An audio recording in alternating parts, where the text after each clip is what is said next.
Hey there and welcome in. This is Jake Jordan, founder of The Productive Point of View, and thanks for tuning into the episode today. And the question that we're going to cover is, why isn't my content getting any engagement?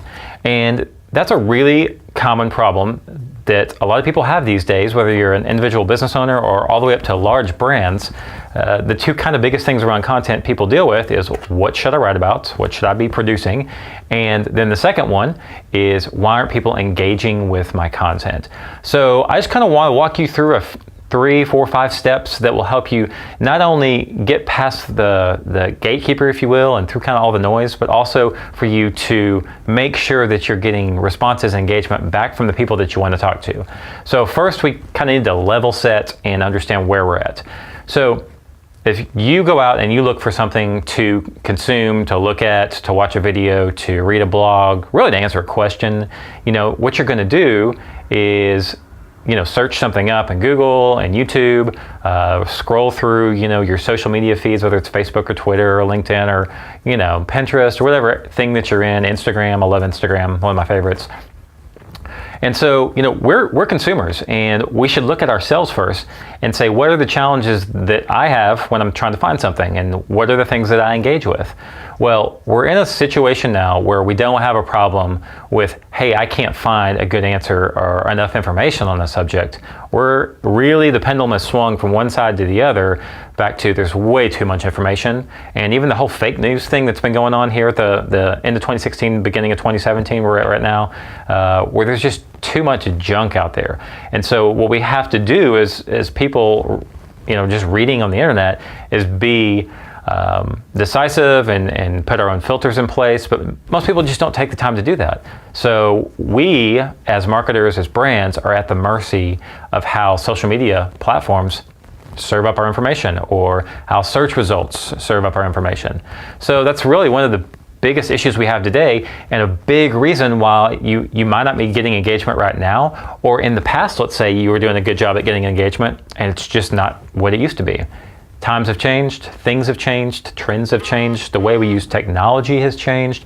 So as long as we know that, that's a great place to start. So the first thing I want to start back at the beginning about engagement is to understand, you'll always hear me talking about, you have to understand your audience, your customer, and what their aspirational goals are. Where are they headed? What path are they going up, when in their life around the subject that you're an expert in, or the thing that you have a product or service in. If you don't start there on every problem, content related, really website and design related, things like that, you're fighting an uphill and sometimes, a lot of times, losing battle. So first thing we're going to look at is, what topics are you covering, right? Topics are important. My YouTube channel, for example, is questions that I get from clients or customers, or things out there that lots of people that are my target audience, which are really marketers or business owners that are very marketing minded. What are the big questions that they're answering or asking for answers for? Okay, and if I'm not covering those subjects, then I'm not going to get engagement. Same thing goes for you. If you're in an industry where there's really thousands of questions, you have no excuse to not have engagement into your content. You've got to pick topics right to begin with. The challenge starts coming in when you have a particular service or subject that maybe there's only a few things that really you think your customers are looking for, that they have issues with, that they have questions that they need answered. That's a different subject for a different day. We actually did a YouTube video on what should I post on my blog that addresses that for you, so you can go check it out. But in the meantime, it's really simple. Survey your people, find out what's going on, go out and look in forums and things like that, and find out in groups what are the questions people are asking, and answer those questions. Those should be your topics. FAQs, SAQs, should ask questions, all covered back in that episode like I mentioned. But you got to have the right topics to start. If you don't have the right topics, you don't have a chance. So let's move on to the second thing that you need to do. Be consistent. Be consistent. This is so hard. This is so hard for everybody because we're out there working hard. We're trying to do lots of different things. And if you don't have a real strong focus on one major outcome, or two maybe outcomes, then you really have an almost impossible time being consistent. So here's what I mean around content and consistency. Let's say that you are someone that sells cameras, okay? And you found out the top 50 questions people have about cameras, whether it's how do I know what camera to use? How do I know which brand is best? How do I know what lenses to use on my camera? How do I know the light for my camera situations? What's better for video versus photography? You have all those questions, because you've researched, so your topics are good. Well, one of the biggest things on the internet that gives you credibility and expertise is being consistent. So think about it. If you had someone that you followed around, like a photographer, that showed his or her photography off, and they only put stuff up once every 6 weeks when they're on a trip. But then you had another person, and maybe their photography wasn't quite as good or quite exactly the type of photography you like, but they posted 4 days a week. Who's the person that you would automatically think of when someone said, hey, who's a photographer who I could follow on Instagram? You're almost always going to think of the person that you've seen most recently and over and often. It's just a repetition thing. Now, obviously, you have to have some decent stuff, otherwise you're not going to get followed.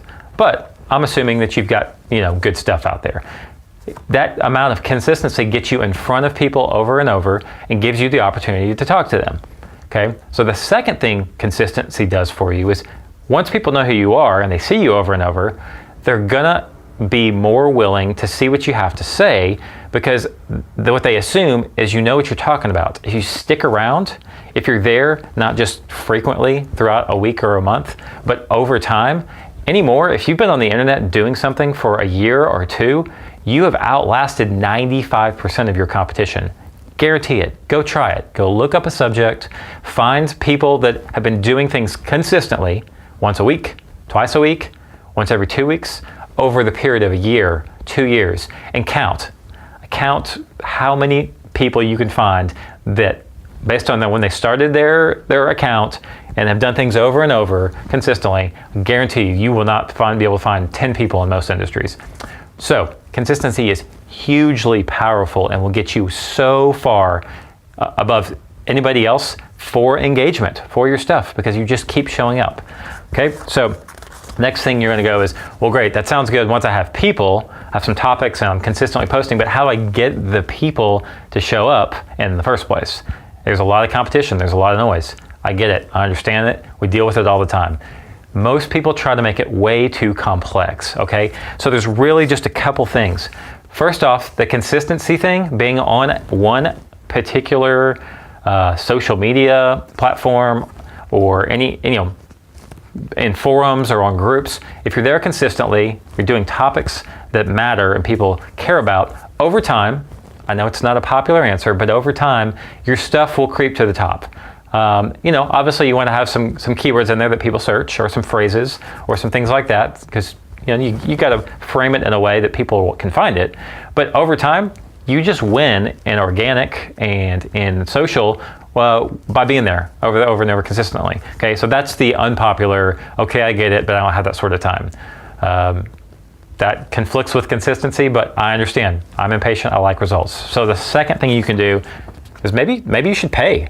I mean, why do you think Facebook ads is so huge now? Facebook did a really good job of understanding people's aspirations and getting out there and measuring the things that you like. And so now it becomes really, really targeted when you drop an ad in to get people to consume your content. And another video for another day is we'll talk some about Facebook ads and understanding how you can get people, how can you be more productive with your time around Facebook ads. But at the end of the day, Facebook's a great place to get your content in front of people, not to ask for sales. There are times and places for that, but it's best for getting eyes on you over and over and over. So you could go pay for $5, $10, $50, $150 over a month, super small amount of budget, and see, do people like what you're putting out? Do they respond to it? Do they engage with it? Have you done the right topics? Are you being consistent with it? And are people actually engaging? Because people engage on Facebook all the time, just with likes and all the different kind of emojicons, right? And things like that. So you can start to get an idea, pay for some feedback so you can make sure you're doing the right thing. The next thing is you get your content up, you get the right topics, you're being consistent, you even pay for some exposure. is when it comes to your call to actions, you need to make sure that you're asking most of the time, not telling. Because at the end of the day, what you want to do is get people on your list, on your email list, to follow you on social media, to get on your website so that you can send them things, okay? Content's whole idea is to get people to engage with you and connect with you and pull them in. So you need to be asking them, how can I serve you? What else can we talk about? Did you agree with this opinion? Are you having any challenges that we didn't cover? Serving people, solving problems. If you're a problem solver with content, you will win in the long run. And you'll win in the short run when you pay for stuff. And that's how you get people to engage. You cover things they care about, you show up over and over, and then you ask how you can better serve them. That over time helps get you in a spot to be an expert and to serve more. And then the last thing is, let's say you've just got 100 fans, okay? So my Instagram page, I'm coming up on 100 fans or followers. That's enough for me to really understand if what I'm doing is serving people. And I follow up. I spend time trying to understand what their challenges are. Did my content do what it was supposed to do? And I make sure and ask them a whole bunch of things. And then occasionally I tell them about some things that would be of benefit to them. So make sure that you're following up. And one way to do that is to ask questions on social media, engage in conversation, answer everybody who says something to you through email, through social media, on your blogs, things like that. Because if you don't follow up, it's a classic sales technique, right? The best salespeople are typically the ones that are following up after the no's or after the maybes or even after the yeses. Why haven't we, what else do we need? It's the same thing when you go backwards into inbound marketing, into magnetic sort of marketing, is understanding, hey, we talked, you asked this, here's an answer for you, or what else can I help you solve? Because when you have that mentality, people will continue to engage with you. They have to believe that you're there to help them, not that you're there to sell them. And so if I were to put an overarching statement on this episode that kind of encompasses all these kind of milestones that you need to make sure that you're covering, it's be a servant, solve problems, be a solutionist, and really mean it, and have a conversation, and you will, over time, your engagement will grow and grow and grow, but you just got to be patient. And it's so hard, and I get it. I'm there every day. Patience is something it's a lifelong journey, but at the end, that's the people that win, because the people on the other side of the camera, on the other side of Twitter, on the other side of wherever you're talking to, as long as you're serving them, reciprocity says they're gonna give you a chance.